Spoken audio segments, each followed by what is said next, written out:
Chapter 42. The Retaliation. The silence broke like a bone.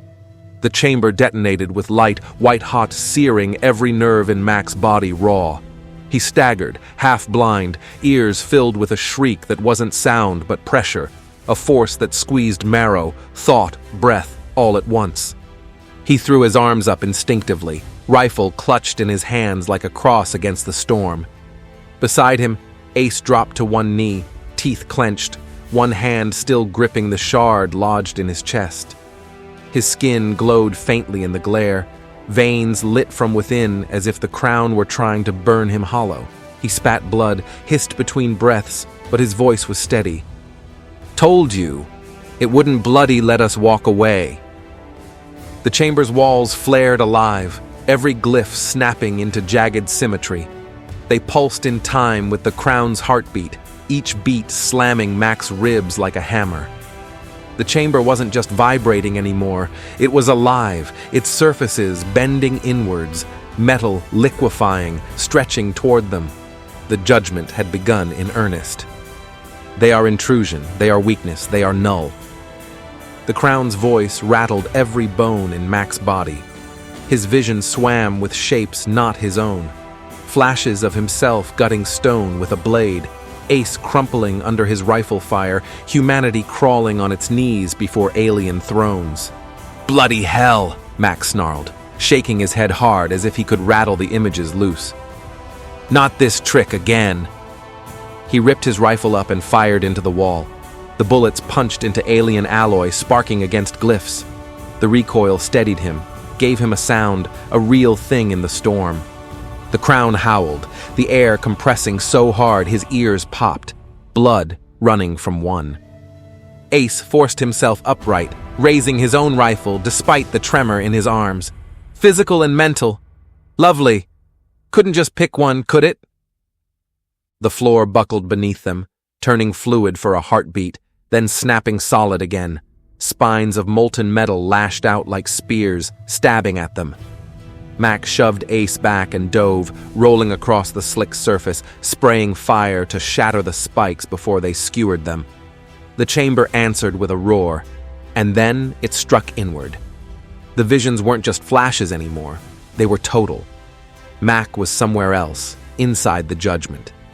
He stood in a ruined street, earth burning, alien monoliths blotting the sky.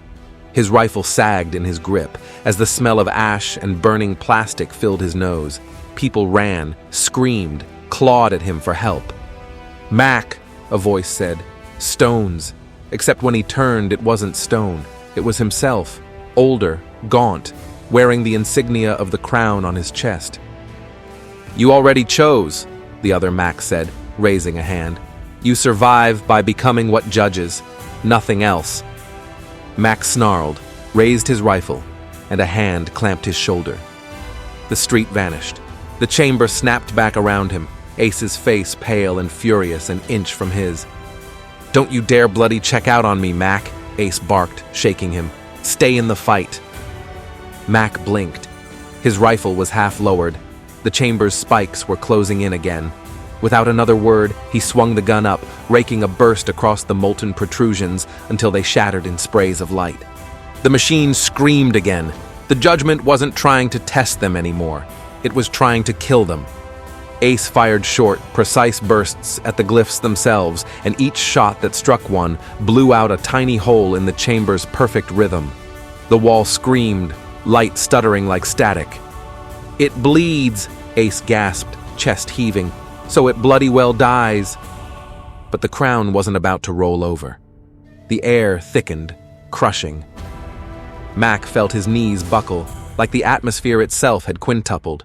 His rifle sagged under the weight, his breath pressed flat, blood beaded at his nostrils, his ears. The glyphs flared again, and the voice thundered, "You will not deny verdict. You are Wade. You are ash." A wave of force hit them. It was light, it was heat, it was sound, it was thought. A singular blast of judgment. Mac went down, rifle skidding from his hands, his arms clamped tight to his head against the flood. He wasn't in the chamber anymore.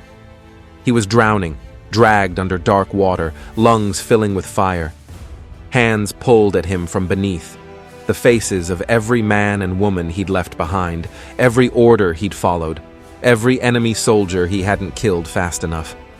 "You never mattered," the water whispered. "You were never more than flesh to be spent." He gasped, and the water in his lungs was real. He gagged, choking. And then a fist slammed his chest. He coughed, air slamming back into him. The chamber snapped around him again. Ace was over him, hand glowing faintly where it had struck him, his shard burning brighter than ever. His own blood smeared his lips, but his eyes were fire. "Not today, Mac. Get up." Mac coughed hard, spat blood, and staggered to his feet. He shoved his rifle back into his hands, racked it, and grinned through the crimson dripping from his chin. "All right, you bastard," he muttered to the crown. "If you want us, Ash, you'll have to burn us yourself." They fought side by side then, Ace firing at the glyphs, each shot breaking a fracture in the crown's rhythm, Mac unloading in sweeping bursts at the chamber's living walls. The alien alloy screamed and convulsed, molten spines striking back, light blasting in arcs that flayed their skin raw. But they didn't break. Every time Mac faltered, Ace dragged him back. Every time Ace stumbled, Mac shoved him behind cover. The chamber burned them, drowned them, tore their minds wide open, but still they clawed forward, rifles barking, defiance rising louder than the crown's decree. And at the center, still bound in conduits, stone writhed, torn between blaze and man. His scream wove through the crown's half-human, half-machine, caught between salvation and annihilation. The judgment was far from over. But Mac and Ace had survived its first storm. That is the end for this one. Make sure you come back for more, and like and subscribe. See you soon.